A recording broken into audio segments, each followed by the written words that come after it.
سلام دوستان، امروز قراره من و حمید این پارک یزد رو بررسی کنیم. Oh my god. هم بریم پارک اینجا رو یه کارشناسی بدیم. به ما گفتین تو کامنت ها که بهترین بوستان یزد بوستان ناجی. خب اولین قدم ما بریم ببینیم پارک برای کودکان چی داره. برو بریم دوستان. تدارکاتی که شهرداریه این منطقه که به اسم حمیدیاست دیده. اول که وسایل پولی ببینید، ترامپولین، وسایل برای کودکان زیر 6 سال و قصر بادی. این هم که وسایل رایگان، طبعا 4 تا تاب و یه دونه 2 تا سرسره دیگه. و اما وسایل ورزشی و کاملا رایگان دوستان ببینید.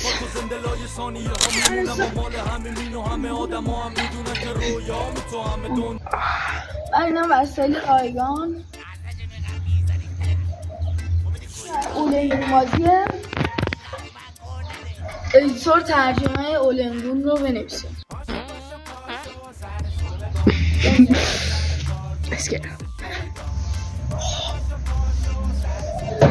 درست دارم؟ آره کاملا همین منو میگیری دیگه. آره خب کاملا نو جزئی خدایش نوترین وسایل ورزشی توی ایران و اینجا داره دیگه. همه جا شکسته و مثلا ما پارک‌های بقیه شهرون که بررسی کردیم با حمید، تهران و اینا این امکانات رو نداشت. و یه پارک دیگه هم قراره توی یزد بریم. اسم پارک رو بگو. پارک بررسیش کنیم. پارک چی بگم؟ بچه حمید رو ول کنیم، خودم توضیح میدم. اینجا رو در کل بخوایم بگیم وسایل بچگونه‌اش خوب بود یا خدا حاجی. اینجا الان وسایل ورزشی اینجا میای زیر پلش، یا خدا چه فوشایی، یا خدا. عادی ترینش عاشقتمه رو دیوار، یا خدا. علی طاهری خاک تو سر علی طاهری اومد اینجا رو چیزی نشتیم. خب امید بریم برای تست بقیه جای پارک. خب وسایل کودک از 10 بخوای نمره بدی چند میدی؟ 10 از 10. واقعا منم 10 از 10 رو میگم، چون هرچی خواستیم بود دیگه.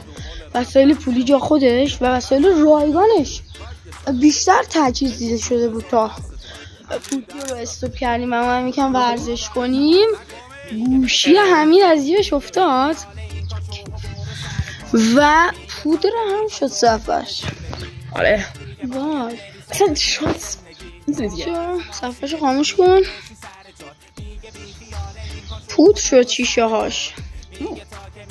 وای حمید بعد شانس کامنت ها دیگه. من نمیدونم گوشی کجا انداخت که البته اینا خب ببینید اینجوری دیگه. یه تکون خورد گوشی افتاد، گفت الان میافته و افتاد و شد. حمید یه صفحه افتاد رو دستت. حالاش کنم باشه صاحب کنی جبران شه. صاحب کنی بتونیم پول در بیاریم جبران شه. یوتیوب واقعا میخوام جدی ادامه بدم.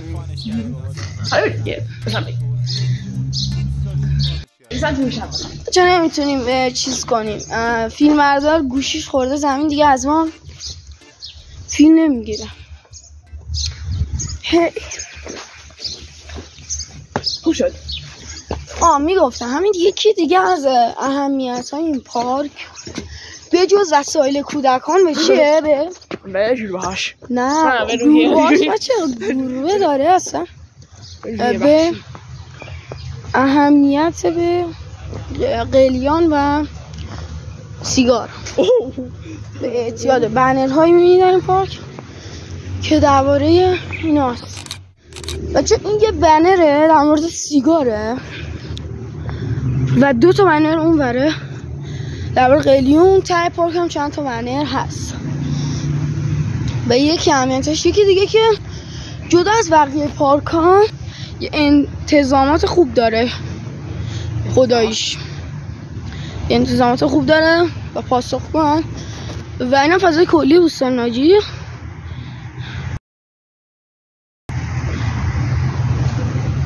که توی نوروز باستان جشنایی برگزار میشه که مسافر آمدن یزد اکثرا توی پارک ها چادر میزنن چون مکان خوبه و نایسه. یه تحلیل بود، حالا بخوای نمره کلی از 0 تا 100 بدی به این پارک چند میدی؟ نه نه بس نه چند میدی حالا جدی؟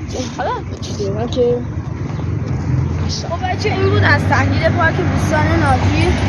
امیدوارم خوشتون اومده باشه. همین از 0 تا 100 80 داد ولی من 95 میدم چون واقعا خوب بگه پارکو و مسافران بگی چادرها رو میبینید اینا همه مسافران که از شهرهای دیگه اومدن و اینجا گذاشتن که استراحت کنن، البته به مدت کوتاهی چون اینجا تفریحیه. و این بود از تحلیل پارک. امیدوارم خوشتون اومده باشه. بچه سابسکرایب کنید، توی یوتیوب سعی می‌کنم هفته 2 تا ویدیو بذاریم. این بود از بوستان ناجی. ویدیو بعدی به زودی میاد.